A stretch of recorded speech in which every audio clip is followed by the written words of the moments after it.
I cannot believe the last time we were together at school was March 13th. Back then, I thought we would be back again soon together.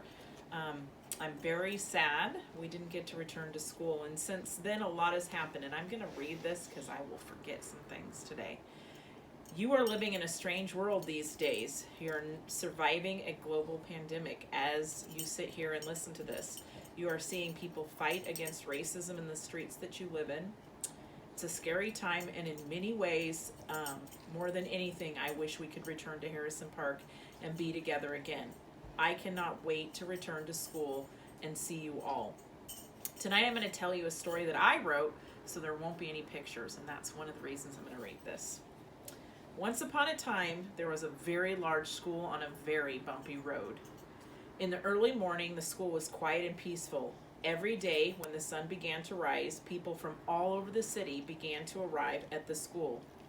Teachers, custodians, cafeteria workers, and finally, the students. When the kids came to the school, it became alive. There were all kinds of kids in every size and color. Some kids were black, some were brown, and some were white. Many kids spoke English, but a lot of kids could be heard speaking Somali, Chinese, Vietnamese, Russian, and many other languages. In front of the school, kids played tag, and Miss Dickey would tell them to stop or they might fall down and hurt themselves. Students of all kinds stood around and talked. Parents honked and waved at each other. In the cafeteria, Miss Edwards greeted students as they came in. Miss Eva helped kids get their breakfast. There was laughing and talking and all kinds of wonderful noise. Then a bell would ring and all the kids and adults would scurry off to class. The next thing you knew, it was 9 o'clock and the halls became less noisy. Inside the classrooms, kids were busy reading. Some kids were sticking their tongues out as they worked on hard math problems. They were raising their hands. They were writing stories just like this one. Kids were learning and teachers were teaching. It was an amazing place to be. In the gym, Miss Flores and Mr. Marcello were running around and sometimes playing games with students. Miss Curtis was yelling 5, 6, 7, 8 to dancers. Down the hall, Miss Metzger was helping a student with some spilled paint, and Mr. Ford was strumming a ukulele. Miss Peacock in the library was reading a book to a class of quiet kindergarten students. At recess, Miss Kiefer and Mr. Manley laughed with kids and made sure they stayed safe. It was an amazing sight to see. There were big kids too. They liked to talk and run around the halls between their classes. They sometimes made a lot of noise, but if you watch them very closely, they were trying hard to learn and grow.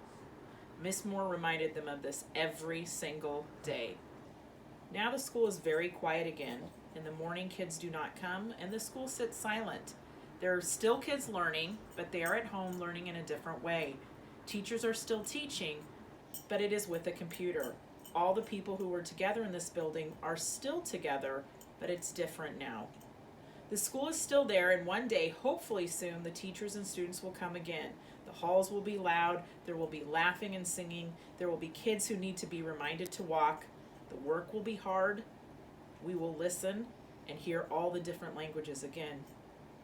This may seem far, far away right now, but it will happen. And I know when that day comes, we will be so happy to see each other again. Bulldogs, I hope you have a safe summer, and you know that I think of you every single day. We will be working very hard over the summer, and know we will see each other again. Now I have a special message for those Bulldogs who are breaking loose and leaving us for high school. 8th graders, this message is for you.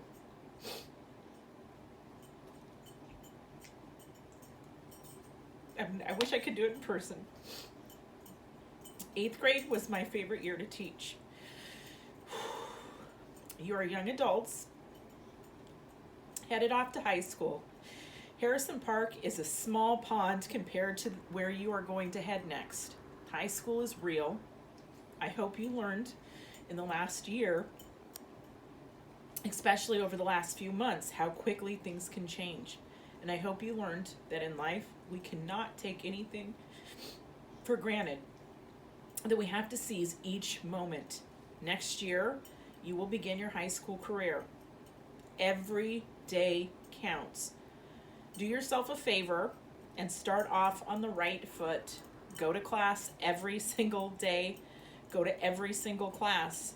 Do not skip class. Skipping is one of those things. You do it once and you get away with it. So you do it again and again and again, and the next thing you know, you are not doing well in math because you missed something the day before. And instead of going to class and pushing through, you find it easier to avoid going, and it becomes harder to do the right thing and easier to do the wrong thing. Failing a class makes your life a lot more complicated in high school. You have to retake it. If you didn't like the class the first time, chances are you are not going to like it the second time. So push through and pass. You can do it. If you begin to struggle, ask for help. Reach out. Teachers want you to ask for help. Let me tell you a little secret. When I was teaching, I remembered come grading time, those kids who asked for help. I remembered those kids who put forth effort and tried. If their grade was between passing and not passing, I remembered who put forth effort and tried to get help. Those kids passed. You cannot do life alone. You need to depend on your teachers and the people around you to get through. Find your people in high school. Find the friends that accept you as you are. Don't be someone you are not. Trust me, you will look back on this later and regret it. Remember who you are and where you came from. Respect your family name and your culture.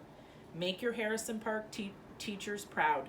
You were third graders when I came to Harrison Park, and look at you now. You're headed to high school as freshmen.